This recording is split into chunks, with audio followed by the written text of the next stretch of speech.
எவ்வளவு பெரிய வருத்தமான குழந்தையின்மைங்கிற ஒரு மிக மோசமான நோய் ஆட்டி படைக்குது. கோழி முட்டை இருக்குல்ல, நாட்டு கோழி முட்டை, சேவல், கோழி ரெண்டும் சேர்ந்துதான் முட்டை இடுது. இயற்கை, இது யதார்த்தம். நாட்டு கோழி முட்டையை நம்ம ஆத்தா அப்பத்தா நம்ம வீடு எல்லாம் அடை வச்சிருந்தாங்க. அவயத்துல வைக்கிறோம், அடை வச்சா 22 நாள்ல கோழி குஞ்சு பொறிக்கும். 1-2 முட்டை பொறிக்காம போயிடும். பொறிக்காத முட்டை கூமுட்டை, பொறிச்ச முட்டை ஓடு எல்லாத்தையும் தூக்கி தெருவில் போட்டுரும். இப்ப தமிழ்நாட்டுக்கு முட்டை எங்க இருந்து வருது? நாமக்கல்ல இருந்து. முட்டை மாநகர நாமக்கல்ல இருந்து வர கோழி முட்டை தானே அது. அடை வச்சா பொறிக்குமா? பொறிக்காத முட்டை கூமுட்டையை சாப்பிடுற எல்லாரும் கூமுட்டையா போயிட்டான். கூமுட்டையை ஆக்கி வச்சிருக்கேன் பாருங்க ஒரு கூட்டம் நம்மள. புரியுது. இப்ப என்ன அர்த்தம்? நான் என்ன சொல்றேன், கல்யாணம் ஆகி புள்ள ஊட்டி பெத்தவங்க சாப்பிட்டா கூட பிரச்சனை இல்ல, நாளைய தலைமுறையை உற்பத்தி பண்ற குழந்தைகளுக்கும் கொடுக்கப்படாது. அது மட்டும் இல்ல, உணவு அத்தனை பொருள் நஞ்சா போச்சு. பேரன்பு கொண்டு இந்த மண்ணை மக்களை காதலிக்கிற ஒருவன்கிட்ட அந்த அதிகாரம் வரணும், இல்லைன்னா கடினம். தண்ணீரின் தேவையில் தண்ணீர் என் திட்டம் 950 மில்லிமீட்டர் எனக்கு மழை பெய்யுது.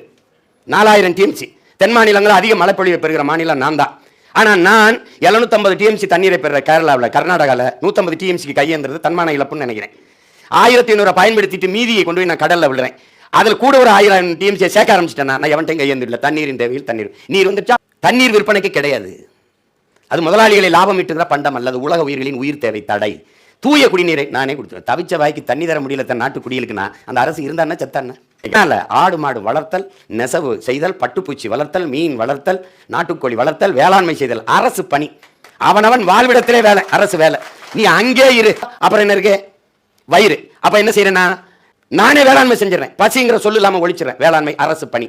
உயிர் ஆகச்சிறந்த மருத்துவம். நாட்டின் முதல் குடிமகனுக்கு என்ன மருத்துவமோ அது கடைகோடி மகனுக்கும் கிடைக்க செய்வேன். இதான் முழுமையான ஜனநாயகம். இங்க இப்ப முதலமைச்சருக்கு முடியல, அப்பளவில் படுத்துக்குவார். உனக்கு முடியல, எங்க படுப்பேன்?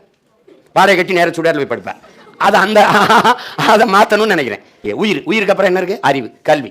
உலகத்தின் தலை சிறந்த கல்வி நாடு தென்கொரியா, 2வது ஜப்பான், 3வது சிங்கப்பூர், 4வது ஹாங்காங், 5வது பின்லாந்து. இந்த 5 நாட்டை முந்திட்டு என் மாநிலத்தின் கல்வி தரத்தை உயர்த்துறோம். கற்பித்தல் முறையை மாத்திரம், கல்வி தரத்தை மாத்திரம். சொல்லிட்டேன். போட்டா போடுங்க, போலைன்னா போங்க. என் பிறவி கடமை செஞ்சிடறேன்.